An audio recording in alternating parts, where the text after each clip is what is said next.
He's here. Now, broadcasting from the underground command post, deep in the bowels of a hidden bunker, somewhere under the brick and steel of a nondescript building, we've once again made contact with our leader, Mark Levin.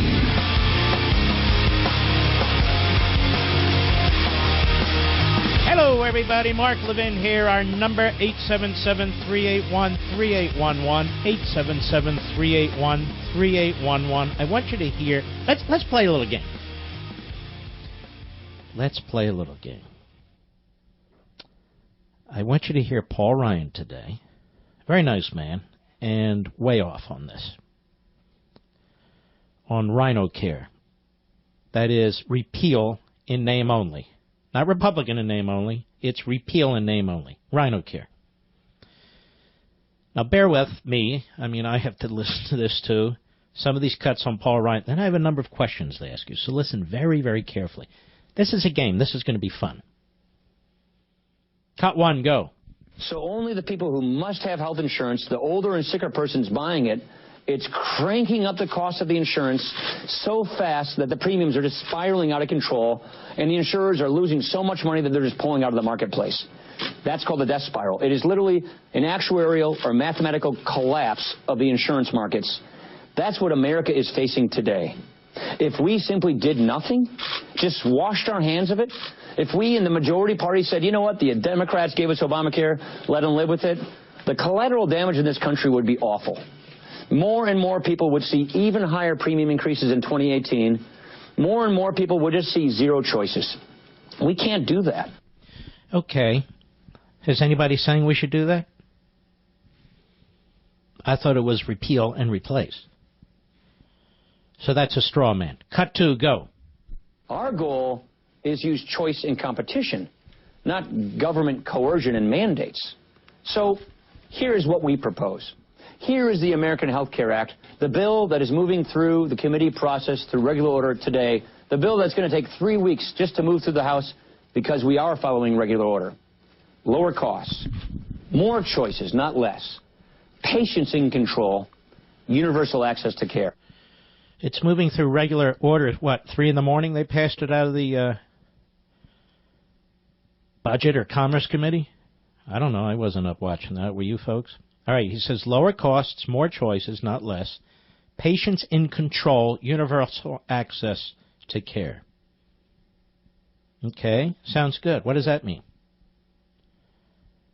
Lower costs, what does that mean? More choices, what does that mean? Patients in control, what does that mean? Universal access to care, what does that mean? Cut three, go. Here's how they work, and here's how our system would work. We would directly support the people with pre-existing conditions. Let me give you a sense of this. 1% of the people in these markets drive 23% of the costs. 1% of the people in the individual health insurance market drive 23% of the costs. All right, let's stop. See, he just changed that. It's not 1% in all cases. It's 1% of the individual market. Somebody out there buying care for an individual or family. Drive 23% of the costs. Go ahead. So a reinsurance program is to cover more than just the 1%, to cover the people who have high health care costs. So by having state innovation funds to go to the states to set up these reinsurance programs... All right, let's stop right there. He's rambling along here. They want to throw $100 billion to the states, which won't be nearly enough to cover the cost drivers, he calls them. This is $1 trillion bill. So that doesn't add up. Go ahead. Subsidize the people who have pre-existing conditions. Direct support for the people with pre-existing conditions so that everybody else has cheaper health insurance. Now let's stop there. Everybody else has cheaper health insurance because of direct support for people with pre-existing conditions. 2 questions. Well, who's paying for it? A tax subsidy, a.k.a. welfare? Let me tell you something. If somebody waits and waits and waits, then they get terribly ill, and then they say, I want insurance, that's a pre-existing condition. You have to insure them, right? Well, who's paying for that? That's not actuarially sound. He says, well, we'll pay for them directly. How so? I'm just curious. The federal taxpayer, you're going to pay for it directly. Comes out of one pocket or the other. Does this create a disincentive for people who conduct themselves that way? I'm asking you. No. Well, there'll be a 30% penalty. 30% penalty. So let's say I don't have health insurance for 10 years. Then I get heart disease or I have a heart attack. Now I want insurance. Well, the insurance company has to sign you up. Okay, you sign up and you get a 30% penalty. Okay. Now, who's paid for this guy? You and I have paid for this guy. He hasn't paid into the pool, so it's not actuarially sound. What is this? It's not insurance. I said before, it's like your house burns down and you go to State Farm and you say, all right, I want fire insurance for my house. Well, your house burned down. Exactly. Or after you have a car accident, you go to Allstate and you say, you know what? I want insurance on my car, but you already had an accident. Exactly. It's a pre-existing condition. Or how about this one? My great-grandfather passed away. I want life insurance. Well, no, he already died. That's a pre-existing... Exactly. It's just... Go ahead. What you do when you do this is the individual market, the people who don't have pre-existing conditions, they have much more stable prices. I see. And what kind of stable prices are we talking about? We never hear. I'm going to get into that in a minute. All this fluff. What they're doing is they're throwing enough things against the wall where it sounds good. Hey, that sounds good. Let me see if I understand this. Lower costs, more choices, not less, patients in control, universal access to care. In the individual markets, our insurance will be cheaper because of the pre-existing conditions. They'll be paid directly. Yeah. What else? Cut 4, go. Every budget we have had as Republicans, when I was budget chair, writing my roadmaps or the... You know, when you were budget chair, sir, the debt in the country went through the roof. You, Boehner, McConnell, and Obama. It's not something I would brag about. Just saying. Go ahead. One of our Republican conservative budgets said, let's get Medicaid control back to the states. In an honor... No, actually, what I have said is, you better get this Medicaid under control or it's going to sink the whole country. It's a shared program, Medicaid. And what's happening is you have governors who want as much federal monies as possible and local control. Well, that's just wonderful. That's not federalism, Mr. Speaker. That's not republicanism, Mr. Speaker. That's a joke. Federal taxpayers subsidizing governors, states, and then governors saying, I want to make the decisions, and you say, okay, that's federalism. That's not federalism where I come from. That's insanity. Go ahead. Federalism. Give the states and the governors the freedom and the flexibility to customize the care for their low-income populations how they think needs to occur. How about customize the care for some of us who aren't low-income, like the vast majority of the American people? How about you start focusing on the people who carry the weight in this country and pay the bills? Let's say I just want to buy care that covers certain things, like emergencies, like devastating situations. Can I get that under the Rhino Care? No, I can't. Anyway, go ahead. Our problems in Wisconsin are a whole lot different than the problems they have in New York or in Nevada or in Utah or California. Mm-hmm. So we propose more efficient spending. All right. Bring the spending on Medicaid to something that is sustainable so it doesn't go bankrupt. Now, this is bull. You're going to let it wide open till 2020.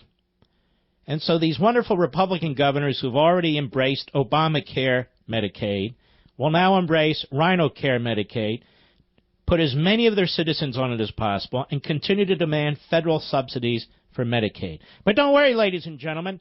The governors and the state legislatures will decide how Medicaid should be run. You just get to pay for it. So, what he doesn't say is, the people in New York, you pay for Medicaid in Utah. The people in Utah, you pay for Medicaid in Florida. The people in Florida, you pay for Medicaid in California. And we just have money raining down.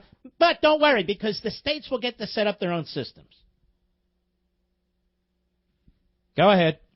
Have a safety net for the most vulnerable. Give local control to our states. We have a safety net for the most vulnerable. It's called Medicaid. It takes about 25 cents out of every dollar out of a state budget. The most vulnerable right now are the people who are carrying the weight, paying the freight. The American people, the middle class, the upper middle class. How much more can you take? Now, here's my question, Mr. Ryan. Mr. President, Mr. Priebus, Mr. Pence, how much will the average American premium go up or down? How much will the average American's deduction go up or down? Let's talk brass tacks, plain English. Now, how much will the federal government be spending next year, the year after, and the year after that, subsidizing this group or that group? Can I see the doctor that I want to see under Rhino Care? Can I go to the hospital I need to go to under Rhino Care? Will I get to see the specialist that I need to see under Rhino Care? All these platitudes, and I don't see any actual numbers that affect actual human beings. Have you noticed that? Have you noticed that? So will our policy costs go up or down? I keep hearing them saying it's very dangerous politically, and the president is falling into this. President Trump. We're going to cut costs. We're going to cut the policies. We're going to cut premiums. It's going to be the greatest thing you ever saw. They damn well better hope so. Because they keep pushing out. It's getting better and better by the day, Rhino Care. Have you noticed? It's conservative. It's federalism. We're slashing spending. Ah, my God. We've never seen anything like this. And I'm thinking, government, government, government. Did you hear, Ryan? Sounds like a bureaucrat. Well, we're going to give this to the states, and they'll do this with this state. Then we're going to take Medicaid, and we're going to put it over here. And then we're going to do this, and then the low people, we're going to have tax credits, and with the tax credit, then we'll subsidize it. We'll pay the tax credit.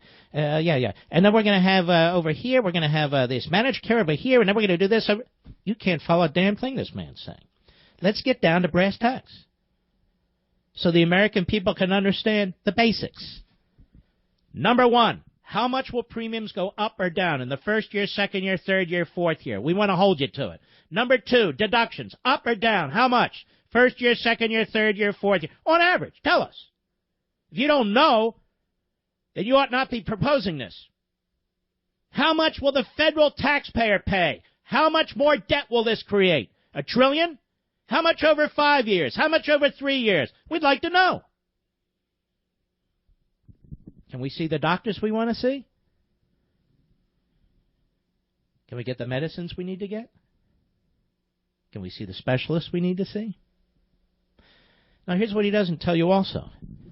The major pillars of Obamacare stay. The pre-existing conditions he just told you about. You know, there's something immoral about this. I can understand certain circumstances under pre-existing conditions, but there's something horribly immoral when people get very, very ill, and right up to that time they haven't even spent a penny on health care. And now the door swings wide open and drags down the entire system, yours, mine, people who are responsible. And why should somebody up to the age of 26 be on your family insurance plan? As a matter of fact, if you try to take that kid off your plan, it's almost impossible to find a separate plan because they tell you, no, the kid stays on your plan, but I don't want him. I want him to, no, kid stays on your plan. It's the wrong kind of incentive. Let me restate that. If you have a son or a daughter who's 24, 25, or whatever, they're not 3, 4, 5, 6 years old. They're young adults. They're young adults. Where did this magic number 26 come from?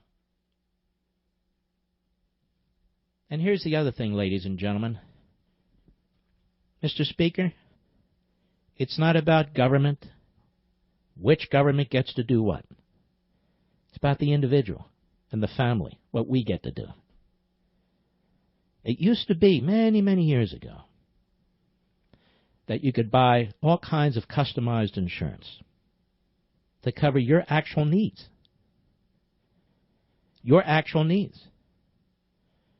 So you can buy limited types of insurance. You can buy catastrophic care insurance, those sorts of things. These are things you can't do anymore. Young people, I told you before, when you went to college, you used to be able to get an insurance plan, and typically the college doctor, they had doctors and nurses and so forth, or a doctor and nurses, and so $200, $300, $400 a semester for basic care. That was outlawed. That doesn't even come back. No. You buy it into this system. We need the young people. What do you think? You're going to get a freebie? No, but I want a plan that I like. No. You do what we tell you to do. Otherwise, you're getting a freebie. And we're going to tax you 30%. This is ass backwards. It embraces progressivism. It embraces centralism. All the talk to the contrary is BS. The Republicans have blown it. And they have blown it big time. And now the president is too. I'll be right back. Mark Levin.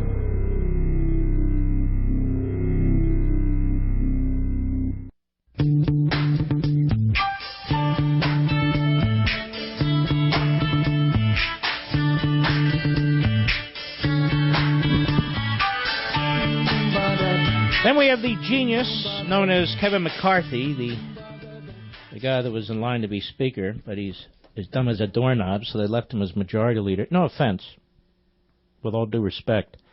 Cut 5, go. The president supports this plan, is working for this plan. I think everybody should get on board. This is one of 3 phases. Oh, we got 3 phases, ladies and gentlemen. What's in phase 2 and what's in phase 3? I don't know. We got all kinds of phases going on here. And just jump on board, folks. Look. Everybody needs to jump on board. Trump supports it. Ryan supports it. The Republicans support it. Let's jump on board. Is that what we do? All aboard? You know, I hate being treated like this, don't you? It's our healthcare system, and we've lost control over it. You know, oh, you can pick. Oh, you're adults. You're American citizens. We live in a free country. You get to pick this, or this. Well, I don't want this, or this. Well, now, you pick one of them. And if you don't have one of them 63 days out of the year, we're going to punish you. I mean, we're going to punish you if you buy new insurance. Let's all get on board. What do you say? I'll be right back. It's very strange. I touched on this yesterday. The establishment and the president. The establishment and the president, once again, against the conservatives. This is why I tell you over and over and over again. Things ultimately come down to principles, values, beliefs. Ultimately, that's what they come down to. When you are processing something like this, first you digest it, you're processing it, you're running it through your cranium, you're thinking, okay, well, why can't I, the individual, do this? Why can't I, the individual, do this for and with my family? Why do I have to listen to politician A or bureaucrat B?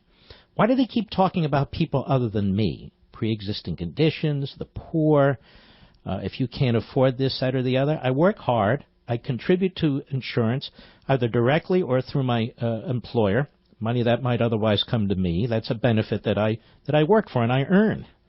I get up every morning and I go to work. I come back every evening. I spend time with my family, depending, of course, on the time of day that you work.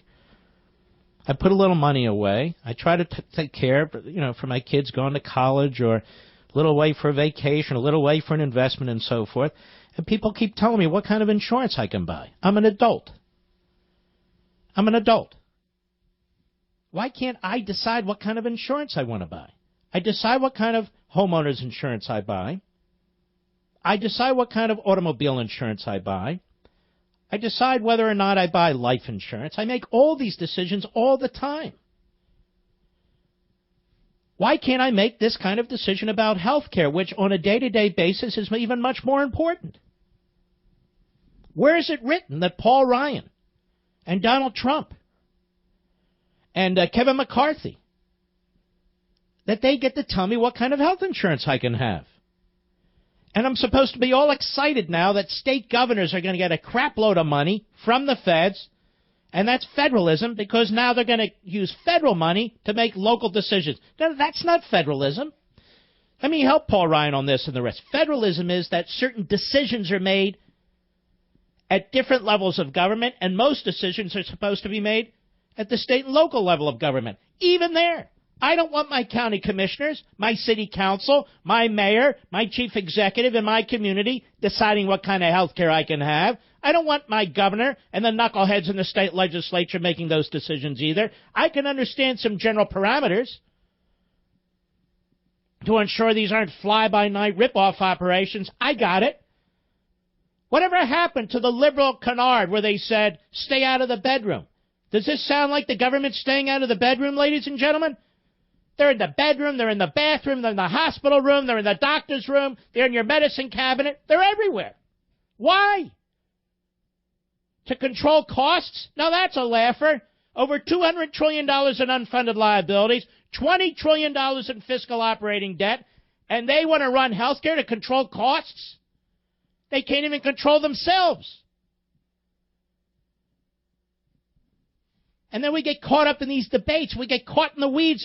You know, they bring out their chart. We're going to do this. We're going to move this here. This one decides this. This one's a... What about me? I want to decide what I want. I don't want these plans. I want a different plan. My kid wants a different plan. Can't have it. Why not? I'll tell you why not. Because you're not the primary reason for all of this. This is about an ideological agenda, and the Republicans have played right into it. Mr. Producer, do you still have Mr. Berwin? Isn't that his name? We're going to get it, and we're going to play it after the break. One of the what is it? Okay, Donald Berwick. One of the masterminds in developing Obamacare, and I'm going to play it again, where he explains 10 years ago, in Britain. Ladies and gentlemen, this is about redistributing wealth. And when you hear Paul Ryan and watch him with his charts, it's still about redistributing wealth. How do we take care of the 20 million over here? How do we take care of How about people start taking care of themselves? And if you really, really have sad cases, okay. But this is all we ever hear about. You know, if you're 24, 25, they get to stay on your plan. Why? I may assist my son and daughter in buying their own plan, but why are they staying on my plan? When did that become the golden calf? I don't know. And so all these pillars that Obamacare put in place, now they're the third rail. You can't touch them. Now you can't touch them. It's like the debate about immigration. We never talk about the American citizen. It's always about the poor illegal alien, and they're dreamers, and they're this and they're that. What about us and our kids? They're dreamers too. You don't matter. Talking about health care, we keep talking about 10% of the American people. What about the 90% of the American people? Oh, don't worry. This is conservative, it's Republican, it's federalism, it's... No, it's not. You're in my face. If you're in my face, that's not conservatism. And then always it's the conservatives who have to be controlled. It's the conservatives who have to be brought along, beaten into the ground until they surrender. Not the liberals, not the Susan Collins and the Lisa Murkowskis, not the liberals among the Republicans in the House. For some reason, they always like what leadership presents. Why is that? It's because the Republican Party, despite the propaganda about federalism, conservative, is not. It's none of those things. It's a progressive light party. Let me repeat that so the backbenchers can repeat it. It is a progressive light party. Look at Mike Pence twisting himself inside out. Mike Pence is one of the great cheerleaders for this. Mike Pence is going to fly all over the country to talk about this, to promote this. Shame on him. Well, Mark, he has to do what the president says. He doesn't have to do it this way. You know, many years ago, there was a president who went by the name of Franklin Delano Roosevelt. He had a vice president at one time, John Nance Garner. Franklin Roosevelt wanted to pack the Supreme Court. He wanted to add the court, 9 justices. He wanted to add 5 more because he was sick and tired of the Supreme Court shooting down his socialist, Constitution-violating policies. So he sought to pack the court. You know what that former Speaker of the House did? Or Speaker of the House? He fought it. The Democrats controlled everything. They said, no, we're not going to go along with this. They fought it. The Democrats fight for what they believe in. Republicans don't believe in anything anymore, ladies and gentlemen. They just don't. Donald Trump has done many, many good things, but when it comes to health care, he's just following their lead. And they're using him. You heard McCarthy. Donald Trump supports this now. And this inside-outside game with Reince Priebus as chief of staff and Paul Ryan as Speaker of the House, you're watching it unfold in front of your face. There's all kinds of stuff going on behind the scenes and in the shadows to push this thing along. All right, let's take a couple calls here. Let us go to, and of course, my computer screen. Oh, there it is. It's back. It's going to say just popped. Joanne, Burleson, Texas, the great WBAP. Go.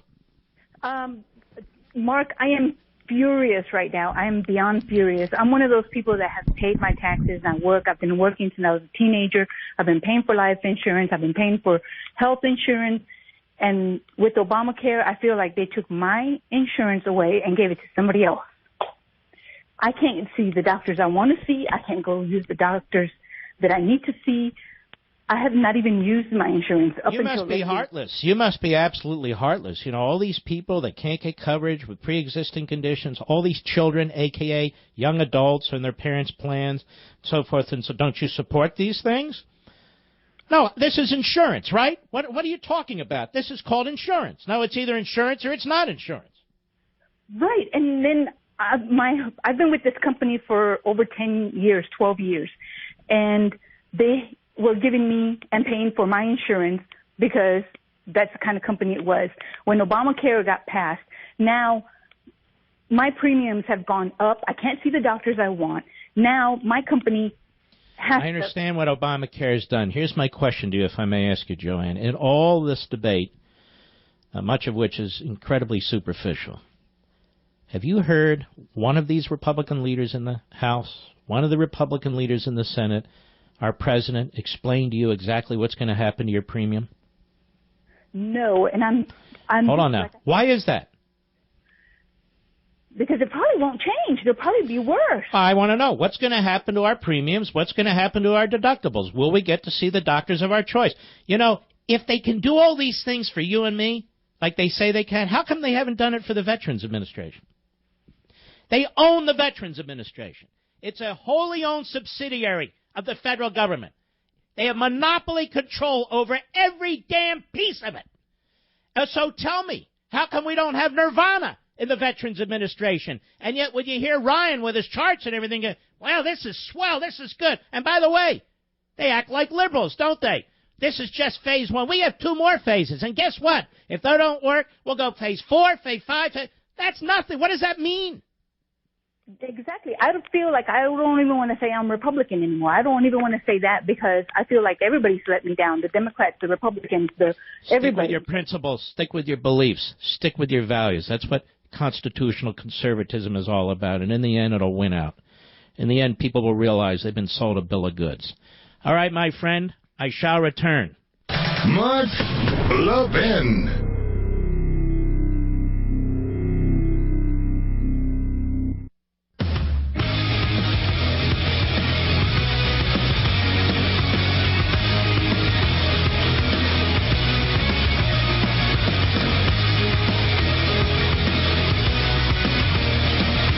Hour 3, I'm going to read you something that I consider very compelling that I found this morning, and by a particularly loathsome individual, by the way. But we will talk about what he's written in the third hour. I think you'll find it very compelling. And the media, you'll want to pay attention to. It's about you. Did you know your phone's charging cord can also transmit data? Scammers do, and they're hoping you'll plug into a compromised public charging port when you're at airports, conference centers, or parks. A new technique known as juice hacking allows thieves to access personal data when you recharge your device. Did you know this? Steer clear of public ports and carry your own USB battery pack for emergency power-ups. Identity theft is America's fastest-growing crime. It happens when thieves use your information to pretend they're you. They can buy things on your credit or liquidate bank accounts. LifeLock scans hundreds of millions of transactions each second. If they detect your information, they send you an alert immediately. Now, if you have a problem, a U.S.-based agent will work to fix it. Free credit monitoring only alerts you to changes in credit. No one can prevent all identity theft or monitor all transactions at all businesses, but LifeLock is the best identity theft protection available anywhere. I have it, and my parents have it. And on 2 occasions, they have alerted me. In one occasion, I told you there was somebody using my credit card number to fill up their car somewhere in Florida. So I immediately addressed that, and that was thanks to LifeLock. So go to LifeLock.com, LifeLock.com, or call 1-800-LifeLock, 1-800-LifeLock. Now, use the promo code Levin so you can get 10% off your LifeLock membership. That's promo code LEVIN to get 10% off. Visit LifeLock.com, LifeLock.com, and save 10% right now, or call 1-800-LifeLock. Make sure you use my name, Levin, so you can get that 10%. By the way, as a side point, there's an article about a burger-flipping robot, and it replaces humans on the first day of work. And they're starting it in California. This is what happens when you drive the cost of labor up so high with benefit after benefit after benefit and a minimum wage. In some instances, it's $15 for an entry-level position, often, if not usually, for somebody who is young, moving up the first rung of the ladder. Liberalism is destructive. It is destructive of human nature. It is destructive of our system. Things that sound so wonderful and so forth typically are not. Doug, Blairstown, New Jersey, Sirius Satellite, go. What's up, Mark? Thanks for my call. Yes, you're welcome. Thank me. There's a guy claiming his name is Dr. Jerome Corsi. Thanks for your call. I don't do this. I can't do third-person hearsay. I just don't. I'm not going to do it. Mark, Portland, Oregon, KUFO, go. Hey, Mark. Listen, the reason why Obamacare and Rhino Care are no good is because what they're selling is not insurance. They're selling health warranties. And I hope most people know the difference between insurance and a warranty. No, I don't. Go ahead, quickly, if you will. A warranty is like if in your car, when you have a warranty. Oh, a warranty. Got it. Yeah, okay, but go ahead. That's what they're selling. And we're paying for other people's warranties rather than insurance.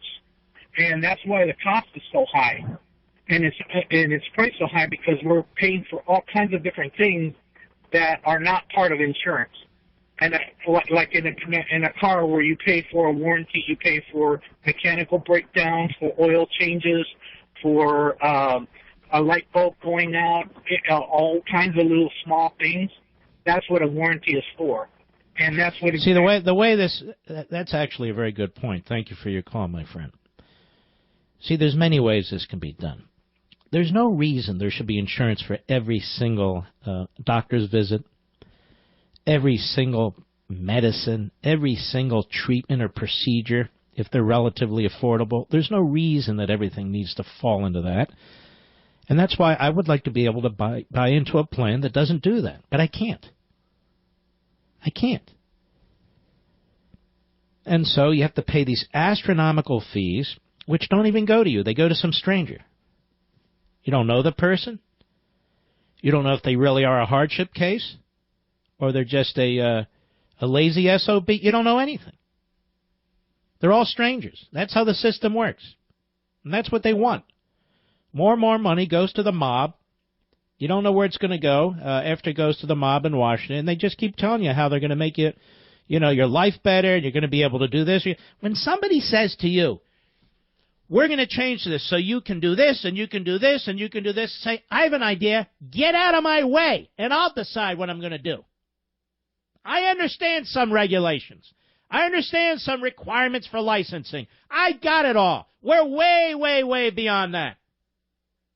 Mark, Fort Lauderdale, Florida, Sirius Satellite, go. Thank you. Thank you, Mr. Levin. Thank you for everything you do.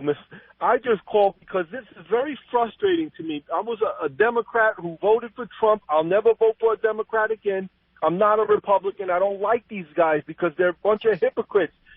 What I don't believe, what I'm seeing is, Mr. Levin, correct me if I'm wrong, these so-called Republicans are not doing conservatism. They're not trying to get privatization. They're not trying to create... Well, so let me ask you this, Mark. Why in the world would there be a subsidy, in essence, for a family that earns $290,000? Can you tell me that? Because it's crazy. No, because they want everyone to buy into this. So everybody's going to be, not just buy into it, they're going to be conquered by it. We'll never get out of this. That's in the Republican plan, by the way. I didn't see that on the Paul Ryan chart. I'll be right back. He's here. He's here. Now, broadcasting from the underground command post, deep in the bowels of a hidden bunker, somewhere under the brick and steel of a nondescript building, we've once again made contact with our leader, Mark Levin.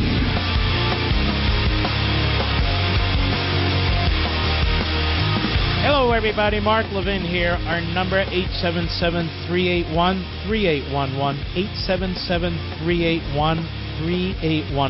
I want you to listen to an ad that is playing in Raul Labrador's district. He is a libertarian conservative member of the House from Idaho who has raised some rational and strong objections to rhino care, among others. And I want you to listen to this ad. Go ahead, Mr. Producer. The Republicans' American Health Care Act versus Obamacare. Obamacare is full of job-destroying mandates. The new plan eliminates them. Obamacare puts bureaucrats in control. The Republicans' plan puts patients and doctors in charge. Obamacare stuck families with soaring premiums. The new plan provides more choices and lower costs. Repeal and replace Obamacare. Tell Congressman Labrador to vote with President Trump. Where's that ad come from? Well, Matt Boyle over at Breitbart tells us where this ad comes from. The honeymoon's over is the headline. Speaker Paul Ryan targets his own Republicans, not Democrats, with ads on health care. House Speaker Paul Ryan is openly targeting House Republicans with television ads while conspicuously not hitting Democratic members to try and browbeat them into supporting his health care legislation. The remarkable development in which a GOP leadership-connected organization is now opening fire on the airwaves against Ryan's own members is ultimately one of the main tactics employed by Ryan's predecessor, former House Speaker John Boehner, one that was instrumental in forcing his resignation in 2015. And it goes on. So who's funding this stuff? You know, I guarantee you there's stuff in this Rhino Care bill that was put there or remains there as a holdover from Obamacare because lobbyists in Washington have wanted them. This is so sleazy what's going on right now. You see, folks, you don't really need paid corporatists, lobbyists, to promote liberty, to promote market capitalism, to promote private property rights, to allow you to pretty much live your life pretty much as you wish.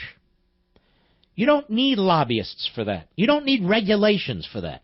You don't need politicians for that. This goes to the heart of the problem, folks.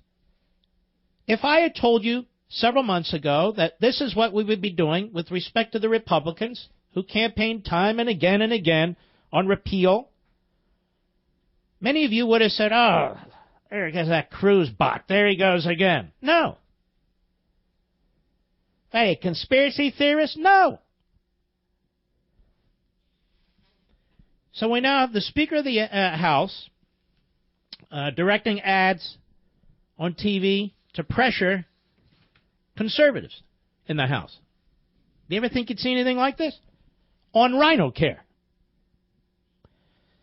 Now, for a lot of these politicians, apparently in the White House and in Congress, they just want to win at all costs. It's about winning. It's another campaign. This is how they are. They're on the hamster wheel. They can't help it. They just keep running and running and running and running. And this is what they're about. We're going to ram it through. We're going to get what we want. We've cobbled together what the lobbyists want, what the liberals in the party want, and so on. And there they are, those damn conservatives who believe in liberty and individualism and local decision-making. They need to get the hell out of the way. So we're going to crush them. We'll contact our friends at the Wall Street Journal editorial page. We'll contact some of the radio talk show companies, and we'll have them join us, we know, or some of the hosts on TV. We'll get a hold of them. Yeah. We'll all talk behind the scenes. We'll give them their 5 or 6 talking points, and you'll hear it over and over and over again. The same pablum. The same pablum. President of the United States is going to fly around the country telling you it's the greatest thing since sliced bread. And we're not allowed to eat bread anymore. The greatest thing since glucose-free sliced bread. Gluten-free, I guess. Whatever. I eat the regular stuff. It's pretty remarkable, don't you think? It takes courage to be a conservative. It takes courage in these times. It really does. Because you're not only fighting the left, the New York Times, CNN, MSLSD, ABC News, the rest of them. You're not only fighting them, I mean we. But you have to keep looking over your shoulder at your own team. Theoretically, your own team. I want to underscore something with you. I really do. When is the last time the Republican Party was effectively a conservative party? Under Reagan, right? Doesn't mean it was perfect. Doesn't mean he's perfect. But it was the golden age of the Republican Party, and he was a great president. Imperfections and all. I know of no perfect human being. And so people can cherry pick it. And people love to say, this is the most conservative administration since Reagan. Really? Oh, and this is the most conservative House and Senate we've had since, we've had Houses and Senates. Really? How? You got Mitch McConnell in there, who's been in the Senate over 30 years. Still hasn't learned how to talk. Mitch McConnell in there has announced, we're going to have to put off these tax cuts here. We're just too damn busy here. What the hell are they doing? Schumer's out there, snake oil salesman, the oil dripping from his hair. There he is outside. Looks like a homeless guy. Hammering away. Nancy Pelosi, she's out there doing the same thing. And our guys are hammering away at conservatives. Boehner attacked conservatives. Now Ryan's attacking conservatives. What do you mean? I am one. Well, funny way of showing it.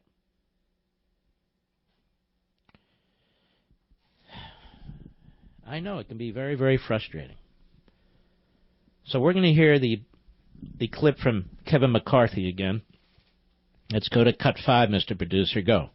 The president supports this plan, is working for this plan. I think everybody should get on board. This is one of 3 phases. If you want to see Obamacare replaced, this is the best opportunity to do it. If you want to see a replacement that lowers the... Hey, genius, here's what I want to see. Liberty, choice, affordability.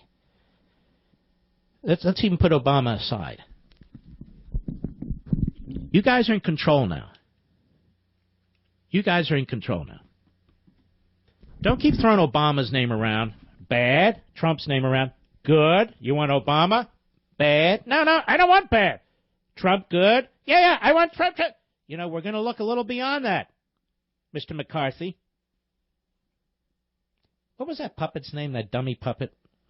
McCarthy, right? Nobody knows what I'm talking about. All right, go ahead, please. And actually gives greater quality of care. This is the only option we have going forward. It gives greater... Now, this is interesting. Look how they're overselling this thing.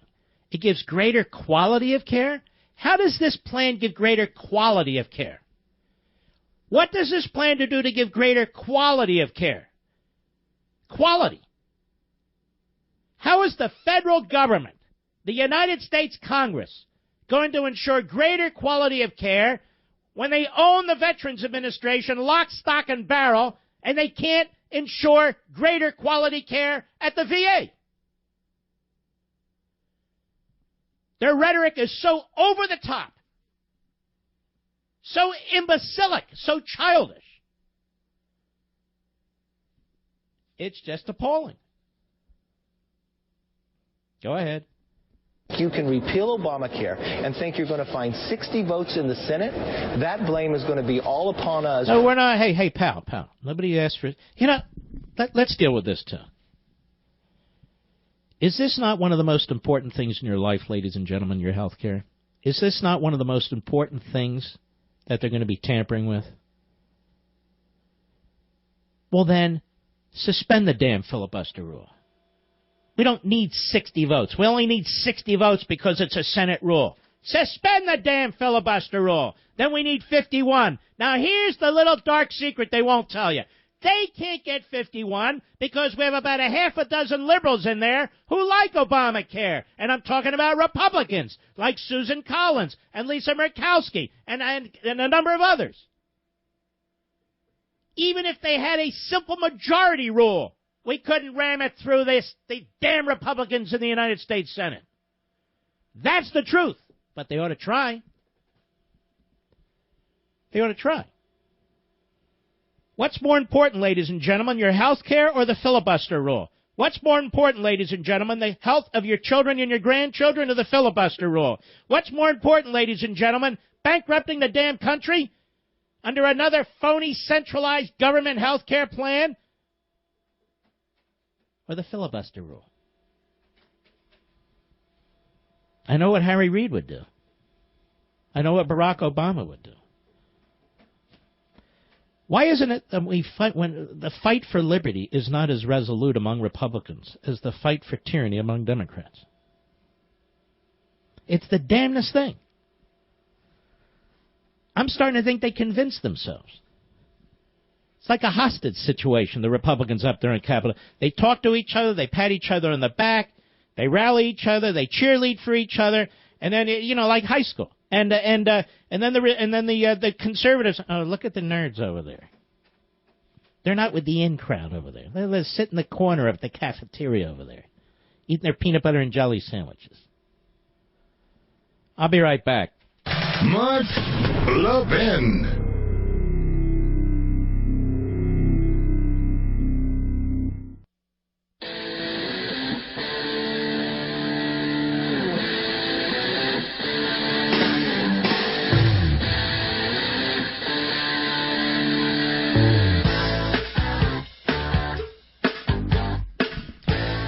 During the break, I did something that was extremely painful. No, I didn't shut my foot in the door. I was watching Fox and this guy, Sean Duffy, who's a Republican from Wisconsin. Another one of these guys who talks fast. He's now calling conservatives naysayers. We've been called hobbits. We've been called purists. We've been called, now we're naysayers. The naysayers in the party. So they got the talking points from the leadership. So now you're naysayers. These are like Stalinist tactics. Alinskyite tactics, even more specifically. We have Republicans now using Alinskyite tactics. You know what else he did? Just like the Paul Ryan ad. He said, these naysayers have a choice. They either vote for Obamacare with Nancy Pelosi or they vote for the American Health Care Act with Donald Trump. Something very cynical is taking place right now. The establishment has succeeded in using Donald Trump to advance their agenda. And apparently the White House is okay with that. And this is what happens when conservatism is abandoned. Now it's just about winning. Now it's just about saying, I kept my promise. We're going to have the greatest this and the greatest that. The establishment is now throwing around Donald Trump's name as the reason to vote for this. And conservatives are called naysayers. So the millions of you, I want you to understand, Sean Duffy and the rest of them, the millions of you who have questions about this and serious concerns about this, your concerns aren't genuine.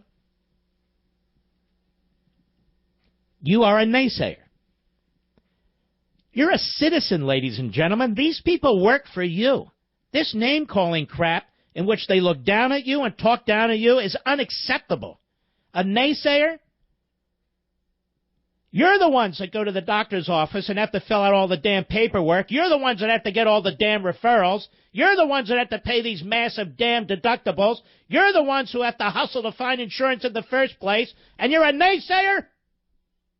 Would these be the same Republicans who worked with Obama to drive that debt in this country up to $20 trillion?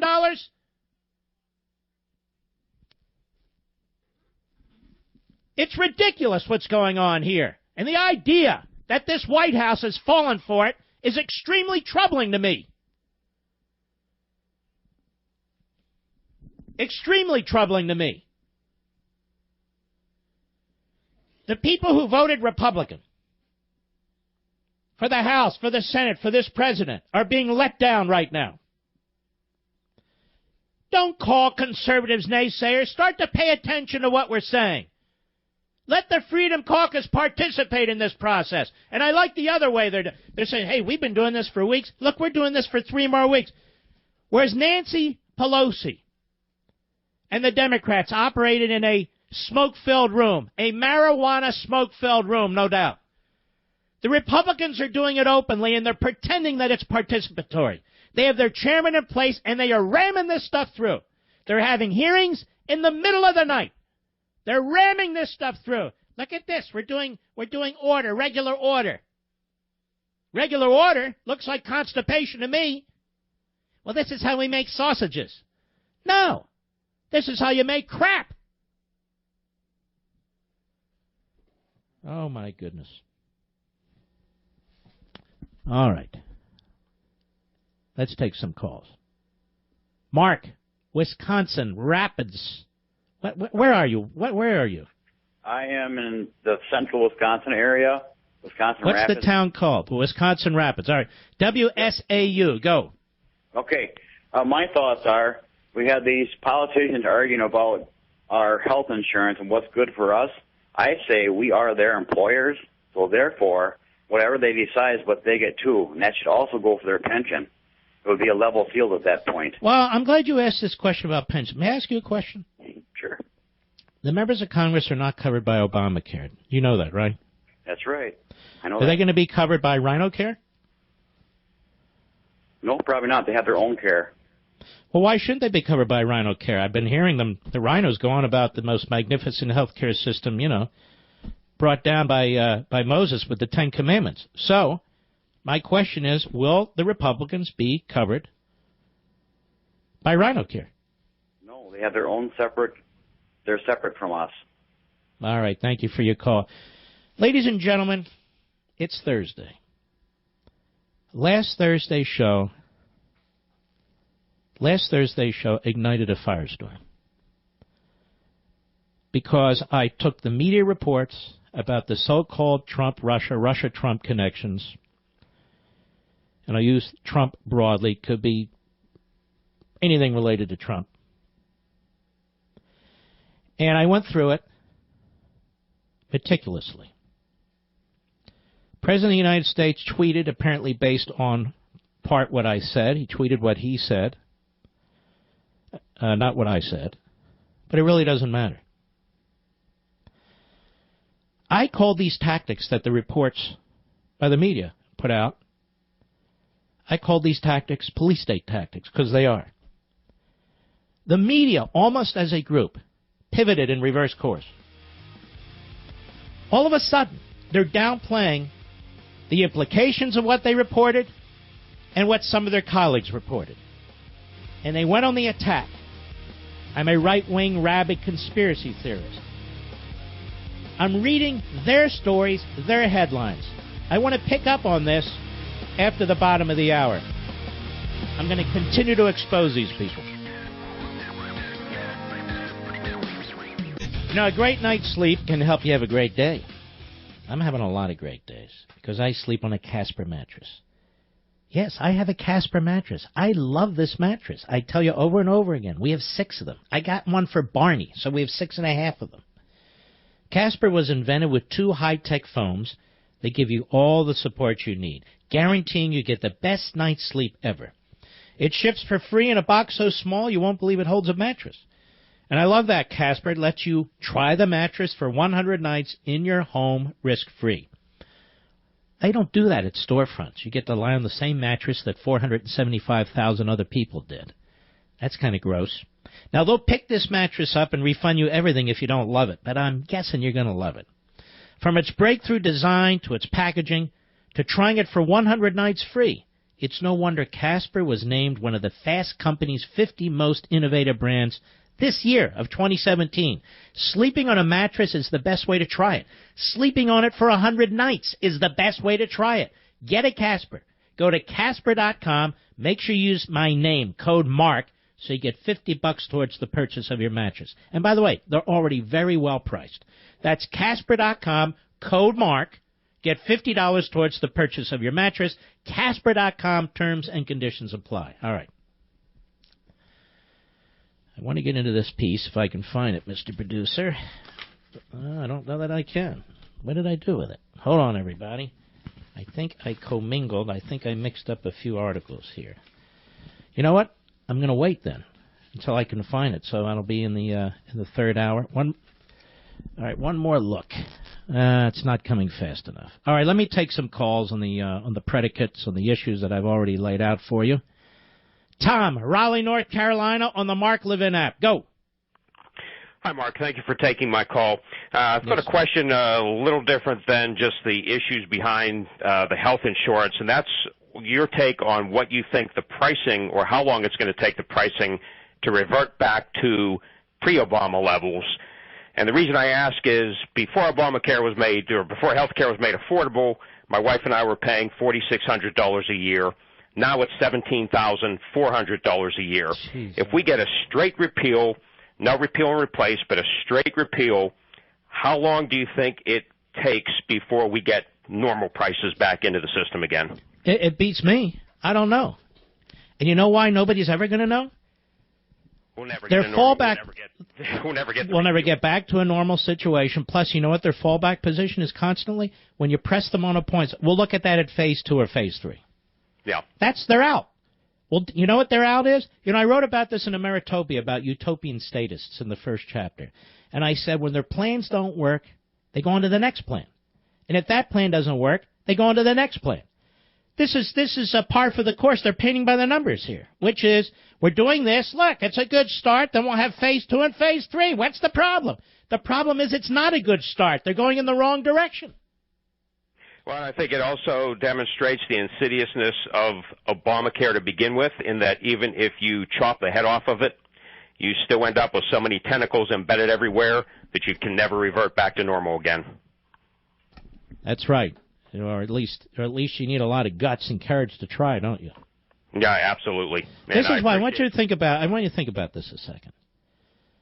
When Reagan rejected decades of détente when it came to the Soviet Union, when Reagan supported the Strategic Defense Initiative, and he was mocked by Republicans and Democrats alike, when Reagan massively increased defense spending, and he was attacked for his profligate spending, quote-unquote, when he would take a hard position against communism all over the world, when he was committed to the destruction of the Soviet Union, he had to completely reverse. He had to completely undo decades of a psychology, of a mindset that had surrendered to this. And he refused. This is why he was such a tremendous president and statesman, And here we are. We're operating within the bubble of Obamacare. We're operating within the bubble of a centralized government. And you folks are supposed to be doing dances all over the place because they're telling you a piece of it might go to the state, a piece of it might go over here, That doesn't answer your problems. That doesn't answer your question. Let me ask you this. When you're standing in the damn line at the office, at the doctor, filling out the forms one after another, and you got to get a referral and you have to do this, you don't care if it's the state, if it's the feds, or whatever the hell it is. You want your liberty back. You want your health care back, and so do I. Thank you for your call, sir. All right. Let's continue, shall we? Fletcher, Gainesville, Florida, the great WSKY, our great affiliate. Go right ahead. Hey, Mark, thanks for taking my call. Really appreciate it. You got it. My comment is this. So with the problem with selling health care across state lines, what you have to do if you do that is you have to establish a federal Office of Insurance Regulation. Right now... Oh, really? Really? Yes. Right Tell me, now, do we have a federal office of toasters? A federal office of what, I'm sorry? Toasters. No. Do we have a federal office of tires? No, but Mark... Oh, no, pay attention. I'm educating you. Do you know how much we sell across state lines in this country? Mark, when you do that... Can I buy life insurance across state lines? You're not listening. No, because you're ignorant. I'm asking you. You guys call. I don't even want to talk to them. You guys who sell insurance, you call me and you press your agenda. I'm beyond you, okay? The country's gone to hell. Ladies and gentlemen, you can buy life insurance across state lines. Yes, you can. You can buy universal insurance across state lines. Mark, we got to set up a federal office of... No, we don't. Congress can pass some basic federal standards. They do this stuff all the time. All the time. So pass a statute with certain basic requirements. And I don't mean mandates and dictates and all that. To keep all the snake oil salesmen out and go for it. People are scared of liberty. You know, Mark, you really can't do this across state lines. Now, why is that? Because we need uniformity in every respect. You're a progressive. You know, it's like this debate over trade. I'm for free trade, but I want fair trade. You're for free trade? Yes. Well, we don't have free trade. We don't have free trade. What's free trade? Yeah, we don't have free trade. We have 12,000 tariffs in place that we put in place. I don't know. How many windmills do I need to attack around here? I don't know. Caller one is kind of silly. We're not going to do that. Bobby, Ottawa, Illinois, on the Mark Levin app. Go. Hello. I was calling because of the age of the children on Obamacare. But in 2013, they came out with that study saying that adolescence runs until the age of 25. Oh. So I'm thinking that might have been where they got... Well, then by all means, we should cover people up to 25. Maybe they'll come out with a study and say 38. Well, I think they did, and it's scary. We need to stop. They need to be adults. Okay, did they say adolescence runs out of... So we shouldn't be allowing people to volunteer for the military till they're older than 25? Oh, I disagree with all of it. I think at 18, you're an adult. I went on the health care plan myself. I don't understand this. When I was 22, I was off on my own, 21, whatever it was. I had to get my own health care. Get my health care through the business or whatever I was working. And by the way, it was quite affordable. Right. Now it's nothing's affordable. I got to be on mommy and daddy's health care, and the Republicans, hey, look, this guy Walden, who runs one of these committees, first thing he says, remember we played it yesterday, don't worry, everybody, the kids stay on, what kid? They're adults. Well, yeah, they stay on the plan. There's no limit. Pre-existing's covered. I'm going, hey, pal, since when did you become a spokesman for Obamacare? How are you going to cut our premiums now that you're going to control this thing? How are you going to make it possible for us to see our doctors? I want you to remember, ladies and gentlemen, Democrats and Republicans run the Veterans Administration. Democrats and Republicans have still failed to fix it. But don't worry, they're going to fix Obamacare. And if they don't do it this round, there's always phase 2 and phase 3. Just keep looking that way, over there, not over here. And by the way, you conservatives who believe in markets, you're naysayers. From now on, I can tell you what's going on. Call them naysayers. Don't call them conservatives. We're the conservatives. They're the naysayers. Got it? Okay, got it. So you got this guy, Sean Duffy. This guy, Sean Duffy, looks like he's 14 years old. He's all over there. The naysayers, they can naysay. The perfect is the enemy of the good. The perfect is the enemy. This guy. What's he? I got a box of fortune cookies at home. What's he doing? Cracking them open? I got this one. And by the way, honey, look at this lottery number. Make sure you play this too. So we're lectured by doofuses. Now, what does Sean Duffy know about health care? More than that, what does Sean Duffy know about your health care? What does Sean Duffy know about your family? And yet he's a cheerleader because he's on that team, and that's the way it is. And if you disagree with him, you're a naysayer. And the one side of his mouth, he calls you a naysayer. And the other side, he says, but don't worry, naysayers. We got phase 2 and phase 3. Well, let me ask you this about phase 2 and phase 3. You're going to treat us in phase 2 and phase 3 the way you've treated us in phase 1? What the hell is this, Mao? A 5-year plan? I'll be right back. Mark Levin.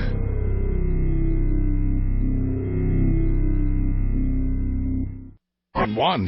This is why I don't have friends mostly in politics, ladies and gentlemen, or in the media. I do not accept the propaganda, the superficiality. There's something I would love to tell you about another media organization and what they're having their host do, but I'm not going to do it. It's just incredible. Here's my attitude about radio and TV and so forth, certainly about how I do it. This is your format. This is your radio. This is your iPod. This is your computer. You are to be treated with respect. You are to be treated with integrity. You are to be treated like the intelligent people that you are. All this weasel stuff that goes on in the shadows, whether it's the media or whether it's Capitol Hill or whatever, I have no stomach for whatsoever. Nobody owns me. Nobody tells me what to say. I'm not carrying water for any of these people, which is why it infuriates so many people. If you want to know what I think, I tell you what I think. I tell you why I think what I think. If I'm wrong, I'm wrong. But so be it. You only have one life. Live it like you mean it. I refuse to play these games. I will not play these games. I don't need to meet with Reince Priebus in his office. I don't need to go to Mar-a-Lago. I don't need to go to the Speaker's office. I don't need any of these things. I just assume be in the bunker, be in my home here in Virginia, or my home in Florida, be with my family, be with my true friends, be with my Barney, my dog. That's what matters to me. I don't want anything out of Washington, D.C. And I don't want anything from the media, except honesty, of which there's precious little. Of which there's precious little. I shouldn't even tell you this, but I'm going to tell you this. I had a senator call me. How they get my cell phone, I don't know. And he says to me, "You're the last man standing." I said, "Really? What does that mean?" He said, "You're the last guy standing who will stick by your principles." Now, I don't believe that's true. I don't believe that's true. But that's why if you go on our social sites and you see what the people who have negotiable principles, let's put it that way, what they say, how they attack, how they try and defame you, all these other things. But that stuff bounces off of me. I'm 59 years old. I know who I am. I know what I believe. So do you. Or you wouldn't be here. You got 1,000 other things to do. And I treat you with the respect that you deserve. Because you're it. I do this with you and for you. I don't do it for anyone else, and I don't care about anyone else. People who try to intrude on what we do, come between you and me, attack what we stand for, attack us personally, I dismiss them. I address them, expose them, and then dismiss them. Anyway, I want to tell you about a great school, Hillsdale College. You've heard me talk a lot about Hillsdale College. It's one of the few institutions in America that dictates its entire existence to helping us think about how critical liberty is in every aspect of our lives. This is a truly one-of-a-kind institution. Hillsdale helps you really understand that a nation and her people thrive when there's economic freedom, or how our government is uniquely formed with the express purpose of protecting the dignity and worth of every human being. Most modern Americans have never been taught to even think about or consider the depth of these truths and why it's critical to have a limited system of government to protect our rights. Hillsdale offers the free online courses you hear me talk about, free regional lectures across the country, free publications like their monthly speech digest and Primus. It's their mission to create good citizens across the country who will pursue truth and defend liberty.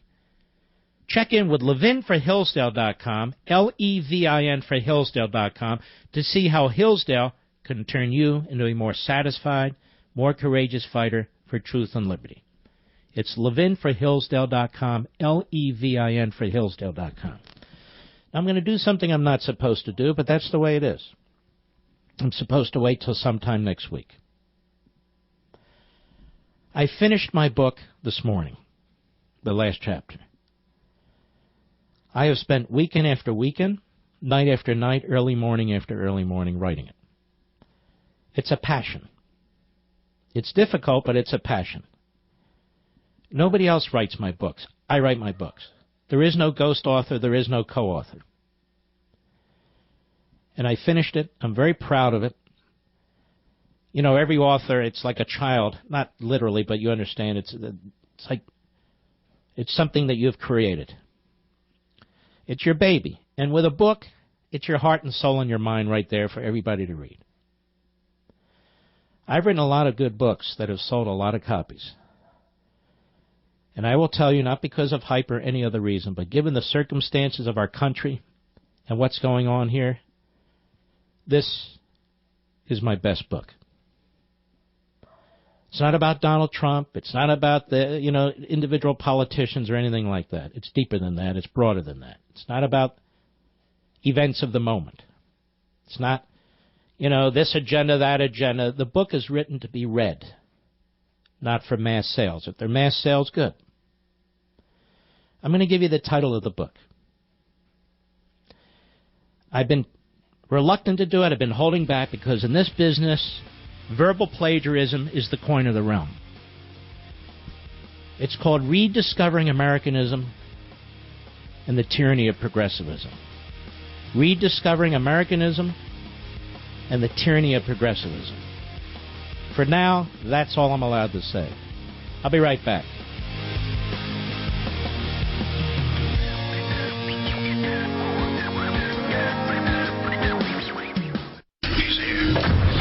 He's here. Now, broadcasting from the underground command post, deep in the bowels of a hidden bunker, somewhere under the brick and steel of a nondescript building, we've once again made contact with our leader, Mark Levin.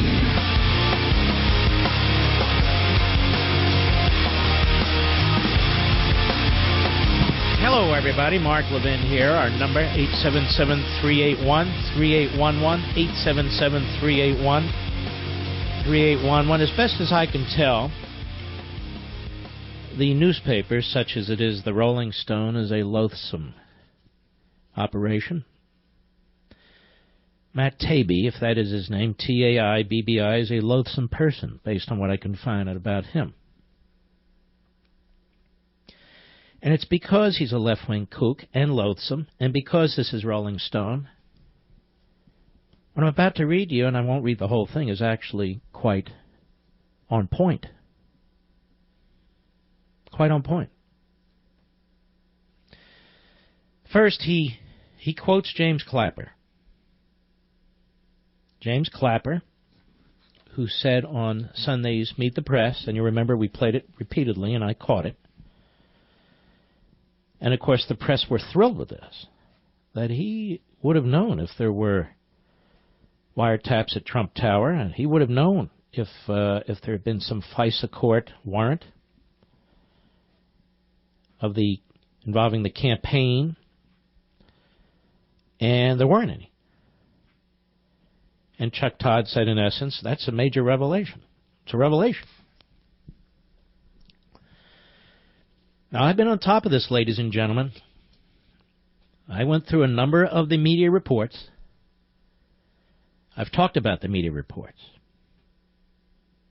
Over the weekend, the same media that has lied and distorted and insinuated throughout the last many months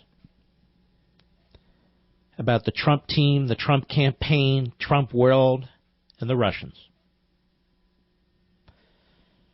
turn their guns on you, me, your host, and tried to tie me to Donald Trump's tweet, knowing full well that no, Barack Obama, well, it's enormously unlikely that Barack Obama himself ordered wiretaps on Donald Trump. And I would know this, of course, because I used to work at the Justice Department. That's not how this stuff goes, in any event. And so, even now, there are reports that Trump got that specific idea from me. Now, we have looked. I never made any kind of a definitive assertion of that sort, but it doesn't matter. That's not the point. I said if these things were done, not that one, if these things were done, remember this was last Thursday, before Saturday, by my calendar, the things reported in the news. These are police state tactics. In essence, it's a silent coup attempt. I don't mean, rushing the White House. I mean trying to uproot a president or his administration with a scandal, potentially a criminal scandal.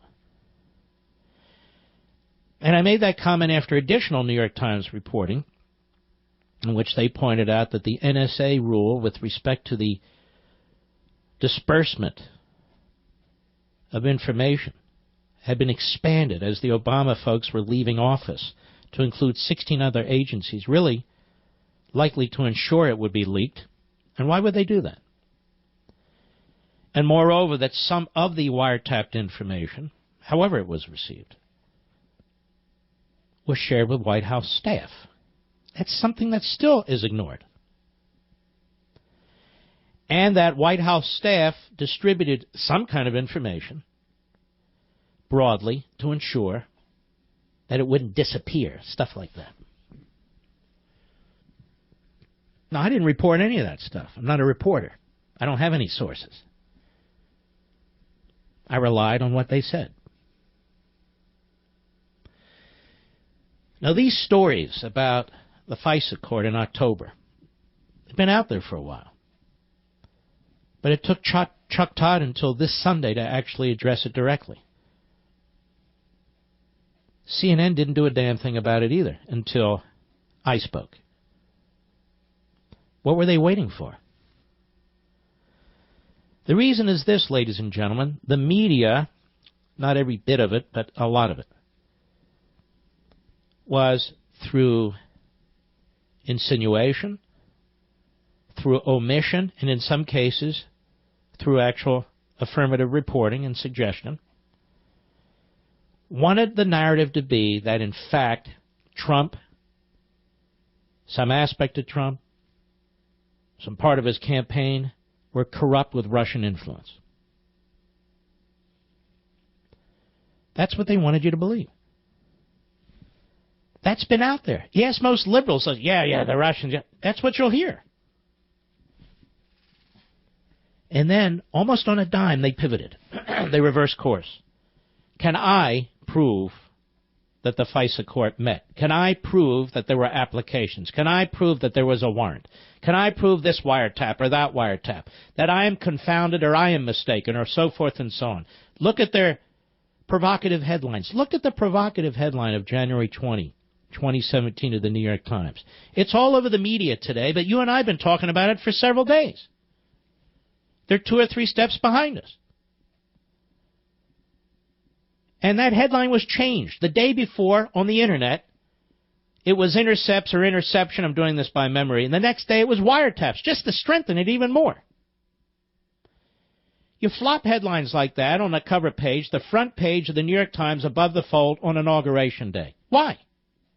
And yet, every time in the story, or at least most times, it says something like, there's no proof, there's no evidence, they haven't found anything, and so forth and so on. Then why write the story?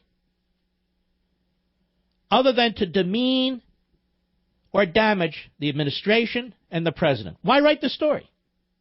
I know they want the story to be his tweet, but the story is not his tweet. That's the fig leaf behind which they hope to hide. That's the fig leaf.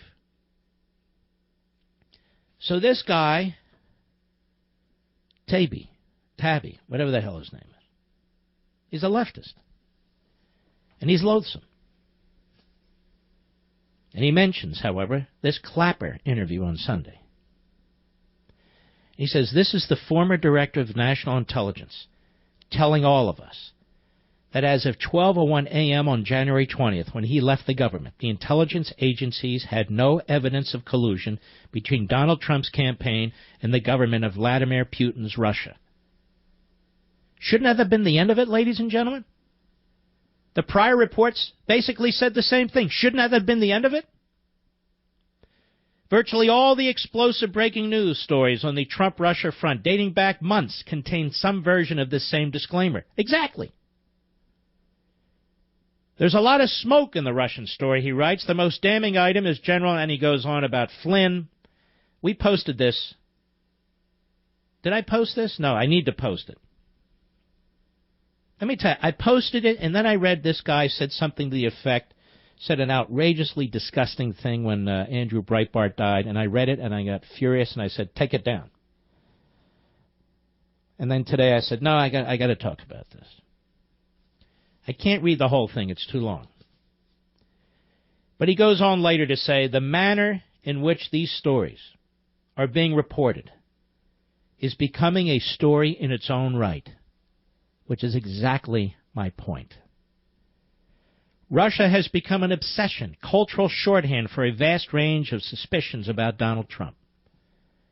By the way, again, I say this as somebody who detests Vladimir Putin. I'm not a code pink Republican. And I have no problem with us talking about Russia over and over and over again and what they're doing. My problem is the constant suggestion, innuendo, and worse, about some corrupt relationship that they have been unable to find. If it's there, let's see it. Where is it? The notion that the president is either an agent or a useful idiot of the Russian state is so freely accepted in some quarters that Beck Bennett's shirtless representation of Putin, palling with Alex Baldwin's Trump, is already a no-questions-asked yucks routine for the urban smart set, meaning liberals. And by the way, I will add, in the rooms of journalists. And yet this is an extraordinarily complex tale that derives much of its power from suppositions and assumptions. If there's any truth to the notion that the Trump campaign colluded with the Russian state to disrupt the electoral process, then yes, what we're seeing now are the early outlines of a Watergate-style scandal that could topple a presidency. But it could also be true that both the Democrat Party and many leading media outlets are making a dangerous gamble, betting their professional and political capital on the promise of future disclosures that may not come. That is why yours truly is under attack now. And by the way, I could care less. Because they're exposed. And they're concerned with their attention-grabbing headlines and their innuendos and their suggestions and their leaks and all the rest of it, because they continue to try and perpetuate this story. He goes, we have to remember that the unpopularity of the press was, now this is a leftist, was a key to Trump's election. And he goes on about it. Trump calls us enemies and so forth. But here's where he goes. We cannot afford to bolster these accusations of establishment bias and overreaching by using the techniques of conspiracy theorists to push this Russia story. Unfortunately, that is happening. Now, here is the irony. They are the conspiracy theorists. The left, and in many respects, the media. And they've been peddling this without anything. One could list the more ridiculous examples, like the Washington Post's infamous Prop or Not story identifying hundreds of alternative media sites as fellow travelers aiding Russia, or the Post's faceplant over a report about a hacked utility in Vermont. There was the Russian cybercrime arrest story that multiple outlets incorrectly suggested was linked to last year's election, or the bizarre series of stories about Russia-linked murders around the world that are supposed to connect to this tale. All this noise matters. The pop culture realm is filled with bits like the SNL Santa Putin routine, the New Yorker's acrylic cover, and the promiscuous use of terms like Siberian candidate. Even the new DNC chief, Tom Perez, got in the act with a tweet about Trump's weekly address. Add all this to fringe internet reports about mysterious murders, and soon audience come to every Russia story with pre-stoked expectations. Those expectations are what allow a newspaper to turn what may be a page 9 story into a front-page sensation. Setting all of that aside, look at the techniques involved within the more so-called legitimate reports. Many are framed in terms of what might mean should other information surface. There are inevitably uses of phrases like so far, to date, as yet. These make visible the outline of a future story that isn't currently reportable, further heightening expectations. Take the Times' story about Trump surrogates having repeated contacts, quote-unquote, with Russian intelligence officials, an assertion that can mean anything, incidentally. As a reporter in Russia, he says, I had contact with Russian intelligence officials, as did most of my colleagues and friends of business, and there was nothing newsworthy about those interactions. That Times story not only didn't explain whether the contacts were known or unknowing, it also brought up a host of other, quote, dots, unquote, in the Russia narrative for the reader to connect. For instance, the Times mentioned the bizarre and unverified dossier prepared by Christopher Steele. Whether the Steele material was in any way connected to the contacts to which the Times referred was unclear, but the paper plowed ahead anyway, writing, quote, the dossier contained a raft of allegations, unsubstantiated claims that the Russians had embarrassing videos that could be used to blackmail Mr. Trump. The FBI has spent several months investigating the leads in the dossier, but has yet to confirm any of its most explosive claims, unquote. These constructions by the Times are an end run around the newspaper's own reporting standards. The Times by itself could never have run that explosive Steele dossier, quote-unquote, or mentioned the embarrassing videos, quote-unquote, because the dossier material can't be confirmed. But since it's all out there, in the ether now, thanks to BuzzFeed, it apparently can be safely mentioned. Worse, the New York Times recounted all this in connection with the other story about alleged contacts with Russian intelligence, adding to the appearance of gravity and salaciousness. Similarly, Democrats in Congress have been littering their Russia speeches with caveats like, we do not know all the facts, quote-unquote, and more information may well surface, quote-unquote. They repeatedly refer to what they don't know as a way of talking about what they hope to find. Members demand that Trump releases tax returns, for instance, so that Democrats can, quote, clarify the specific financial interests that he has in Russia, as if it's a given that he has such interests or that such interests will be meaningful. But what if there's nothing else to find? Reporters should always be nervous when intelligence sources sell them stories. Spooks don't normally need the press, he writes. Their usual audiences are other agency heads and the executive. They can bring about action just by convincing other people within the government to take it. In the Exton case, whether the investigation involved a potential Logan Act violation or election fraud or whatever, the CIA, FBI, NSA had the ability to act both before and after Donald Trump was president. But they didn't. And we know why. Because James Clapper just told us they didn't have evidence to go on. Thus, we're now witnessing the extremely unusual development of intelligence sources that normally wouldn't tell a reporter the day of time, litigating a matter of supreme importance in the media. What does this mean? Hypothesize for a moment that the so-called scandal here is real, but in a limited sense. Trump surrogates have not colluded with Russians, but have had contacts, quote-unquote, and recognized their political liability and lie about them. Investigators then leak the true details of their contacts, leaving the wild speculations to the media and the Internet. Trump is okay. He uses a derogatory term, and I'll pass. Now, I want to finish this. I want to finish this because, oddly enough, this guy and I are on the same page. And oddly enough, ladies and gentlemen, I'm not trying to self-aggrandize. I have forced this issue out into the open, and it's about time it was done. I'll be right back. Mark Levin.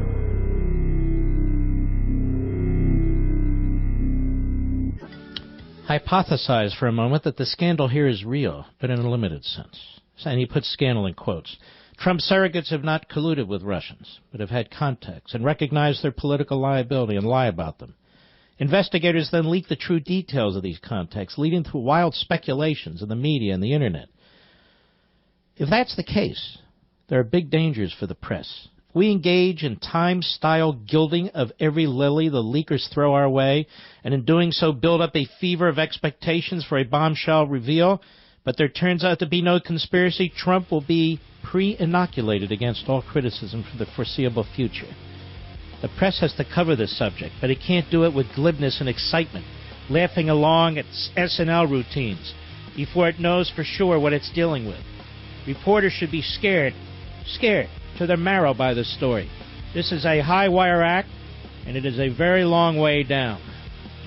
And ladies and gentlemen, we're going to watch this right to the end. I would tell Lindsey Graham and his sidekick, this guy, Whitehouse from Rhode Island, is a real left-wing hack, former U.S. attorney. Your letter to the Justice Department was not nearly broad enough with respect to your FISA inquiry. Again, I'm doing it off the top of my head. Something about campaigns and businesses. You needed more than that. Say any individuals connected to Trump or his businesses, and any related to banks and so forth and so on. I mean, if you're looking for a result, and this is just a drama for you guys, then I get it. But if you're actually looking for more, trying to find evidence, your letter was just too broad, and it left out chunks. So I'm just telling you that right now. But we will see. We will see. The media today are trying to figure out, now what do we do here? We're not sure exactly. How do we play this? We were so invested on, and what are we going to do? And then if something happens, no, that's not a police state. No, this is routine stuff. They're just catching intercepts. Let me tell you something. I was talking to my buddy Dan Bongino, was at Secret Service, NYPD, and so forth. He said to me, they act like just intercepting communications is no big deal. It's a big deal. Even if there are existing wiretaps or electronic surveillance going on. You're intercepting communications. You have citizens on the phone. There's certain requirements on what you do with that. If there's no crime or no espionage taking place, they're not acting as a foreign agent, you don't get to just keep it all and then burp it up to go after a Mike Flynn or something like that. We just have to be really on the ball right now, folks. We really do. And we will be. Now, I'll tell you why I wear CT shirts and why I think you should too.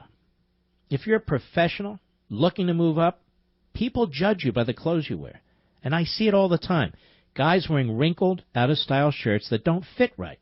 That's not the impression you want to make on people who matter. That's why I wear Charles Tyrwhitt shirts. CT shirts are, listen to this, they're British styled. They use the softest, most exquisite fabrics I've ever worn. In fact, I got you a special deal that I want to tell you about in a second. Work or casual, tie or no tie, tucked or untucked. When you're wearing a CT shirt, you look great, you feel great, and you know it. So here's the deal. The CT shirt normally costs $100, but right now, you'll get 3 shirts. 3. For $99. That's 60% off. And CT shirts come with free delivery, a 6-month quality guarantee, and free returns. Do you know of anybody else who's so confident that they make such an offer? Not on shirts. Let me repeat it. Free delivery, a 6-month quality guarantee, and free returns. $99 gets you the 3 amazing CT shirts, but you need to hurry.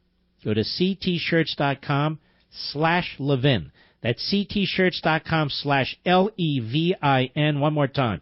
That's ctshirts.com/Levin. Levin. I wish they would just use my first name, Mark. It makes it a lot easier, doesn't it, Rich? Just saying. Ben Cardin is a Democrat from Maryland. He's a hack. He's a hack. Votes down the line. There's a wonderful man that's been nominated to be the United States ambassador to Israel. Wonderful man, highly qualified, intelligent fellow, David Friedman. David Friedman. And he was just voted out of committee today, the Senate Foreign Relations Committee, on a 12-9 vote. I want you to think about this. If the Democrats had controlled the Senate, Donald Trump couldn't even get his ambassador nominee to Israel confirmed. He'd be more handicapped today than he is already with the antics of the Democrats in the Senate and the incompetence of the Republican leadership in the Senate. But I want you to hear this, because Ben Cardin makes it known that he's Jewish, and he campaigns in part to get the Jewish vote in Maryland, and he votes against this guy, who is Jewish and pro-Israel. And it's an example, in my opinion, of how liberal Democrats put their party and their ideology first. That's their real religion. Senator Benjamin Cardin, I'm reading this from the Washington Post, the committee's top Democrat on the Senate Foreign Relations Committee, said today that he would not vote in favor of Friedman. This may have happened yesterday. Citing concerns with several statements Friedman made charging various politicians with anti-Semitism and a lack of support for Israel, as well as Friedman's position on the Israeli-Palestinian peace process. Cardin based his opposition on written comments Friedman had made discrediting the two-state solution for the Israeli-Palestinian conflict. He argued that those remarks would make it difficult for him to have the type of credibility as a unifying force for the support of Israel in our American political system. What does that mean? Gibberish. Absolute insanity. He goes on, the problem that I have is that certain stakeholders who must be part of the peace process will look to his writings and will have a hard time looking at him as a facilitator for a level playing field negotiating for a two-state solution. Now, what makes it difficult to negotiate, Mr. Cardin, you may not know this, are the Palestinians, are the constant terrorist attacks on Israel, are the missiles now and then that are shot into Israel. They're Hamas. It's the failure of the Palestinians to accept Israel as a country. It's not the ambassador nominee, Mr. Cardin. So this is a complete fake. A complete fake to give him some justification in the Jewish community, and I know I'm Jewish, in the Jewish community, to explain his vote, which is a Democrat vote. Because they put party first.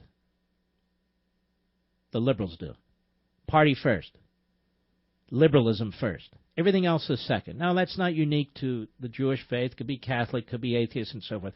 But people ask me all the time, why? Why are so many Jewish people liberal? And I ask that myself. And that's the answer. Certainly in part. And smarter people than I have written about this. Norman Podhoretz wrote an entire book on this. Brilliant man. Man I admire a great deal. And he's correct. Liberalism, whether they're reporters or members of Congress or teachers, whether they're religious or not religious, liberalism is the faith. Liberalism is the ideology. And you can see it everywhere. So here is a terrific man who's willing to step out of his law practice, in which I'm sure he's making a fortune as a partner, to serve his country in Israel, to serve two countries he loves, first and foremost the United States, but also Israel, to try and protect our ally, no doubt. And Cardin votes against him. Now, to his credit, Menendez votes for him. Menendez. But I wanted to point that out, because these are the sorts of things that go under the radar and so forth. I want to point out something else. How am I with my commercials? Am I up to speed? I think I am. PETA. PETA. This is from the Fox News Channel. Now, so you know, we wrote PETA and we asked them to come on the show tonight so I could talk to them directly. But they won't. They sent us some pablum-filled press release. A national consumer nonprofit group is assailing People for the Ethical Treatment of Animals, or PETA, for killing more than 1,000 dogs and cats last year in its headquarters in Norfolk, Virginia. In a press release, the Center for Consumer Freedom calls PETA's shelter at its Virginia location a slaughterhouse, where it has once again massacred scores of potentially adoptable pets. PETA, the group said, is hypocritical. PETA for years has been a target of criticism for its high rate, more than 80% over the years, of euthanasia at the shelter, and the only one it runs, according to the Religion News Service. PETA officials have said that animals suffer far worse fates, such as illness, pain, and not being adoptable.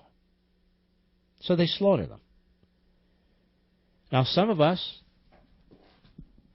support with significant resources the protection and adoption of man's best friend. PETA, with significant resources, slaughters them. You know, my Barney, my little dog here, now in the bunker, if he had been in the hands of PETA, he would have been executed. And yet this group, in its name, People for the Ethical Treatment of Animals. These are unethical people, in my humble opinion.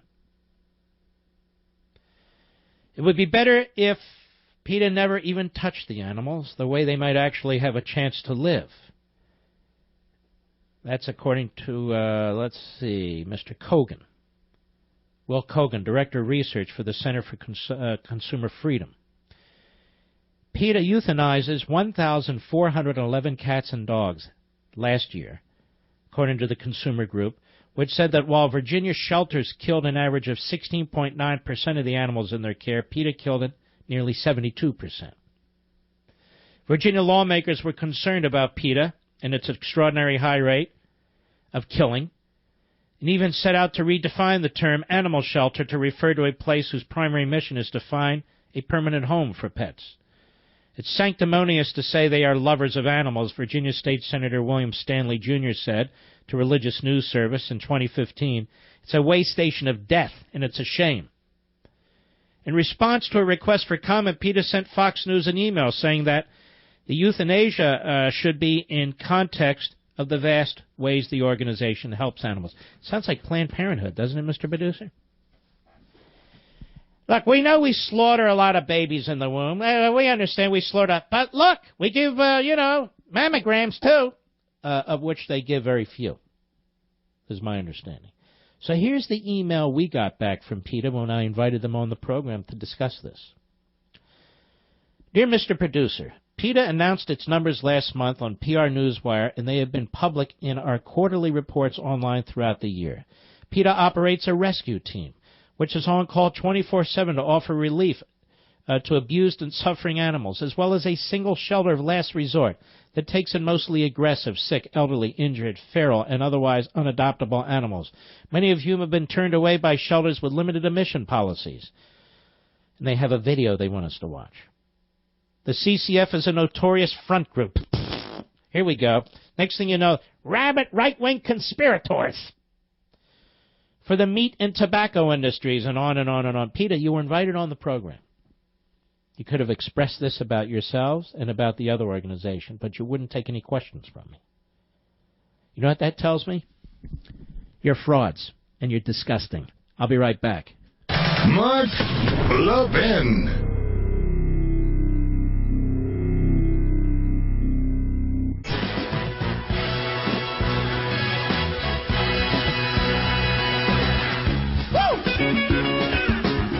You know, let me tell you about Tisha, who owed the IRS $14,000. Tisha was in a mess of trouble, and the IRS was aggressively pursuing her. So Tisha called my buddies at Optima Tax Relief, which is a very smart move. The Optima team quickly protected her, stopped the threats, stopped the aggressive collections actions, went to work solving her tax problem. Not only did Tisha end up not paying the IRS $14,000, Optima got her a $7,000 refund. Case closed. Now, all outcomes are different, obviously, but if you owe the IRS back taxes, or if you haven't filed in some time, you know they're coming. And don't even think about dealing with them alone. Now, I trust Optima to solve my listeners' tax problems. They're A-plus rated, A-plus with the Better Business Bureau, and they have resolved over $500 million in tax debt. Your call and consultation are free and confidential.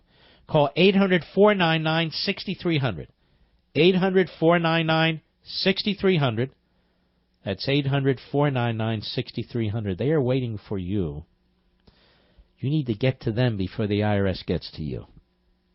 It's that simple. 800-499-6300. And, of course, tax time is here. So the IRS is very, very hungry. Let us take some calls, shall we? Mike, Colorado Springs, KVOR. Go. You are an awesome American, sir. It's a pleasure to talk to you. Thank you, sir. I wanted to give you some kudos for being a lone voice in the wilderness, standing up against this replacement thing. I fashioned myself a libertarian, and you are standing up for liberty and fighting the good fight, and I really appreciate it. You know what's amazing, and I want to thank you. Do you hear the word liberty ever used in this debate? Like never. Do you hear the word capitalism ever used in this debate? Occasionally. I don't even hear that. I just think we're all talking within the boundaries of the left. Government. Government, government, government, government. Just incredible. Mike, thank you for your call, my friend. I appreciate it. Let's keep going. Steve, Melbourne, Florida, Sirius Satellite, go. Oh, good evening. Thanks for taking the call. I'm a little bit nervous. This is the first time I've gotten through. Don't be nervous. Cut to the quick. Okay. You've been going back and forth between health care and the wiretaps. I'll go with either one. What do you want me to go? We are Renaissance men and women. No, you called me. I didn't call you. Just get to it quickly. Go. Okay, great. Okay, so on the health care repeal and replace thing, or the not repeal and replace that's going on right now, it seems a little bit almost like changing the name of global warming to climate change. Very good. Changing the name of the same thing, or changing Common Core to here, they now call it Florida Standards. It's the same thing. Mm-hmm. And my concern with that, they changed the name, and then now the pushback against Obamacare disappears. And then Phase 2 and Phase 3 kind of... I mean, how about this? They repeal and replace. How about this? Repeal the schlemiels. Exactly. That's what they should be doing. Well, you make excellent points, sir. And I will allow you 30 seconds to get on to the next subject. Quickly, go. Okay, well, that one will be quicker. I think the wiretap has been going. That whole issue has been going on for weeks and weeks and weeks, and he is just President Trump just pointed the obvious out, and he's forcing them to show their hand. It's put up or get up right now. They've been going on, and they did a switch, and I don't understand how anybody can look at that and see how. I mean, how can on the one hand, they are literally frothing at the teeth. The saliva is dripping down their chins, as they thought there were all these investigations going on, or they were at least hoping so, and they were suggesting them and insinuating them, and by silence and omission encouraging them in some instances. Now they have reversed course, like, can you prove it? Can you prove it? Prove what? Can you prove that this is a police state stuff? Can you believe that? Can you prove this stuff? And that's when I realized, okay, we really have them. Yeah. We have them. They have been pushing this stuff for a long time, as the gentleman wrote from the roll call. And now they're going to be stuck with a result one way or the other. Ladies and gentlemen, we salute our armed forces, police officers, firefighters, and emergency personnel. We have a great Levin TV. I haven't mentioned it in 2 minutes. And I'll see you tomorrow on the radio. God bless you.